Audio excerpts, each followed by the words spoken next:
1957. This is the oldest. You have to speak up. What? You have to speak up so See all I can hear you. Speak loudly. Built in 1757. This is the oldest. Help him. Gerard? Sorry. Help him, please. Oh, I'm sorry. I'm just telling her. Okay, where are you? Oh, extant. A stamp home built by African Americans on Beacon. the Beacon Hill. Its Original. original owners were George Middleton. Middleton in 1735 18. and 8 through 1815. The year he was born and the year he died.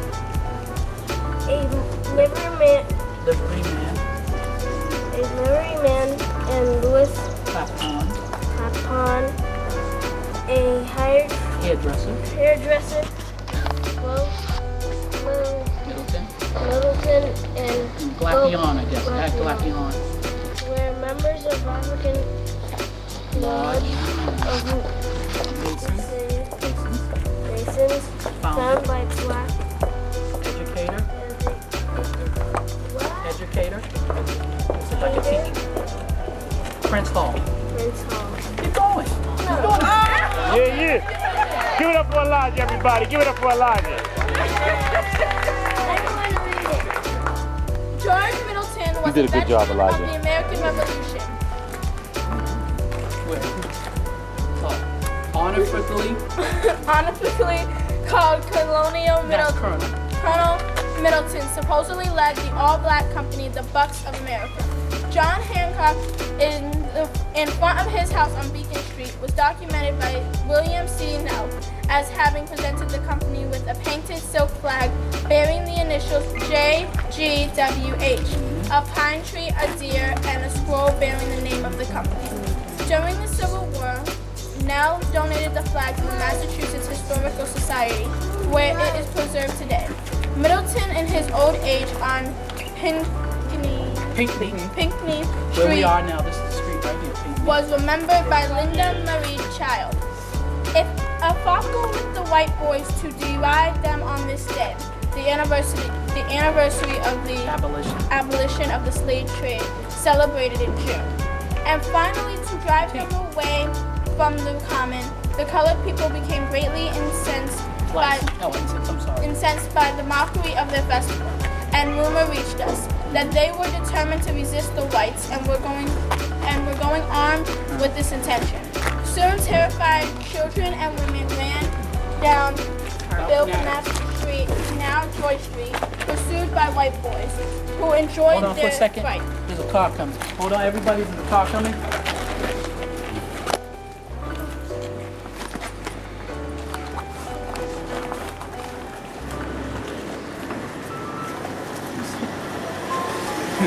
She wasn't gonna be behind that. The sounds of battle approached. Clubs and brickbats were flying in all directions. At this crisis, Colonel Middleton opened his door, Wait. No, you. Sorry, you guys. armed with a loaded musket, and in a loud voice, screeched death to the first white who should approach. Hundreds of human beings, white and black, were pouring down the street. Colonel Middleton's voice could be heard above every other, urging his party to turn and resist to the last. His appearance was terrific, and his musket was leveled. Another car. Yep. No patience about you, huh? Ready to sacrifice the first white man that came within his range. The colored party, shamed by his reproaches and fired by his examples, rallied.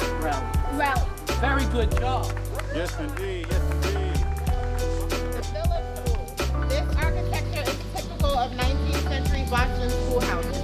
Erected in 1824, this school building was open only to white children until 1855. It was the English high school until 1844 and the Phillips Grammar School until 1861. The school was then moved to a larger building at the corner of Anderson and Phillip Street and renamed the Wendell Phillips School. Before 1855, black children who lived in the neighborhood had to attend the school on the first floor of the African Meeting House, or, after 1834, the Smith School. When segregated schools were abolished by legislative act, the Phillips School became one of Boston's first schools with an interracial student body. All right. All right. Give it up, give it up, give it up. The John J. Smith House, 86 Pinckney Street. Born free in Richmond, Virginia on November 2nd, 1820, John J. Smith moved to Boston at the age of 28. Smith went west for the 1849 California Gold Rush, but returned to Boston no richer than when he left. He became a barber and set up a shop on the corner of Howard and Bulfinch Streets. His shop was a center for abolitionist activity and a rendezvous point for fugitive slaves. When abolitionist Senator Charles Sumner was not at his home or office, is that the Sumner Tunnel guy? Yep. Okay, so he was usually found at Smith's shop. During the Civil War, Smith stationed himself in Washington, D.C. as a recruiting officer for the all-black 5th Cavalry. After the war, Smith was elected to the Massachusetts House of Representatives in 1868, 1869, and 1872. In 1878, the year he moved to this house, he was appointed to the Boston Common Council. John J. Smith lived at 86 Pinckney Street until 1893. He died on November 4th, 1906. Thank you, thank you. This meeting house was I can't hear built. you. Where are we? Where are we? Where are we? Yes. Anything on there? The Charles Street Meeting House. All right. This meeting house was built in 1807 by the White Third Baptist Church of Boston. The question arose sometime later as to whether this name was not strictly the property of the African Church on Smith Court. The name was consequently changed to Charles Street Baptist Church. The segregationist tradition of New England church seating patterns prevailed here. In the mid-1830s, they were challenged by one of the church's abolitionist members, Timothy Gilbert, who invited some black friends to his pew on one Sunday to test the rule.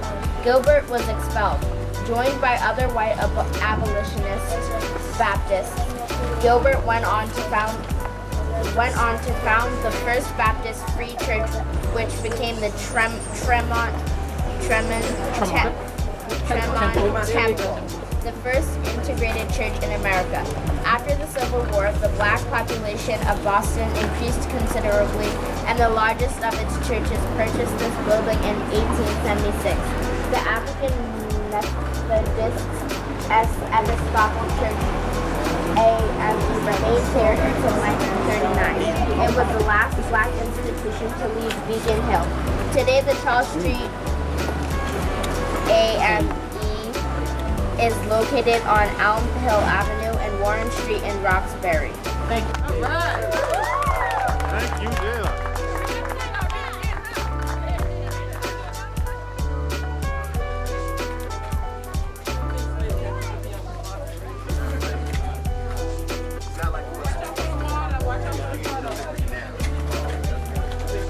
Watch your step, people. Watch your step.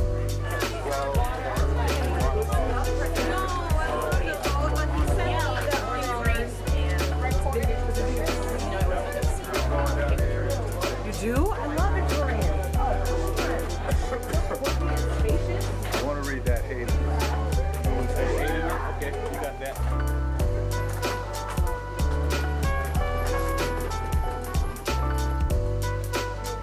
Out in Plymouth in 1620, after the Puritans who came to this area that was called Charmin. The native people called this area all the way down to the aquarium Charmin. And that river wasn't called the river named after the King Charles, it was called the Quinnebeckie. So black folks came on a slave ship from captive native people who were sent down to the Bahamas.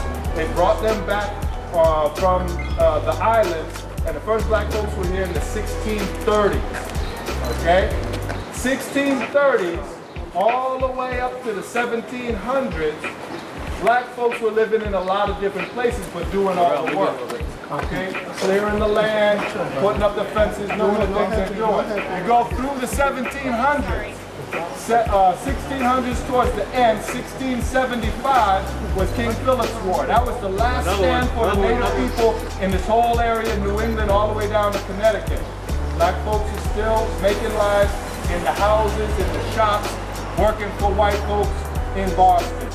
You keep coming up towards the end of the 1600s, some changes in the international slave raiding wars. Don't call it the slave trade.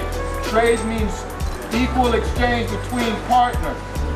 Don't call it the international slave trade, okay? Changes in that game meant that the British, who had settled this Boston here, they were able to go straight to Africa with the ships. This violent settlement is slowly getting richer and richer. Not directly off of having slaves here, but off of making the barrels to fill with rum, to send to Africa, to send my brother against my brother, okay? I'm the slave ship, running the slave ship. I say, all right, brother, I'm white, I can't chase y'all up inland because we robbed all the tribes on the coast. I can't follow you, but I gotta make you fight with him to put the slaves onto my ship that the kings and queens of Europe are sending down. So what's gonna happen? I'm gonna say, I'll give you some rum and some trinkets and some fabrics, build up your appetite, tell you some things you don't know about, put them in your pocket, give you some old rusty guns and say, listen, I'll give you all of that stuff, you go to his village and knock them on the head when they come out the fourth side of a village that's burning down on the other three sides. Now, if you got your head on straight, you're gonna say, I ain't doing that, all right? And I say, okay, well, listen, I want you to go burn down his village on three sides, and when they come out, knock them on the head and put them on my ship. So the rum, there's a big pine cone on the top of that Capitol building I overheard the lady talking about. Fish, fur, and forest, okay? Taking the native people's animals and all of that, that was what made this place rich. Knocking down the trees and sending them all over the place for the lumber, that's the forest. And the fish was codfish. Any people with peoples in the islands in the Caribbean, they still eat codfish today as a specialty in some of the islands. Why? Because this whole place was full of codfish.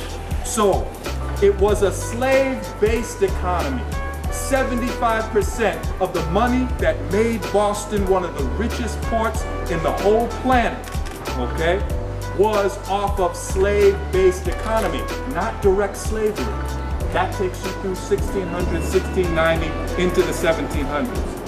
1740 was the peak of slavery in Boston. Yes, there was slavery in Boston. Ask you something. Massachusetts is the first state to incorporate slavery. Oh, don't get me started on that. 1638 was the slave ship Desire, where the first Africans were brought here. A ransom for the natives that they brought down to the islands. 1641 was the first Massachusetts Bay Colony legislation called the Body of Liberties. And in that, in 1641, they said, we will have slavery. Okay? So that's just 3 years after black folks first got here. Now there was a small population of black folks, so they didn't need to legislate. They didn't need to say, when you bear a child, that child is automatically a slave. They didn't have to do that.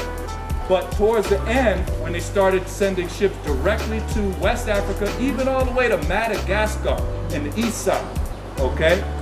They were bringing them all back here. And that actually created a renaissance for black folks at that time, towards the 1700s, 1710s, because you have an influx of black folks who know they're black.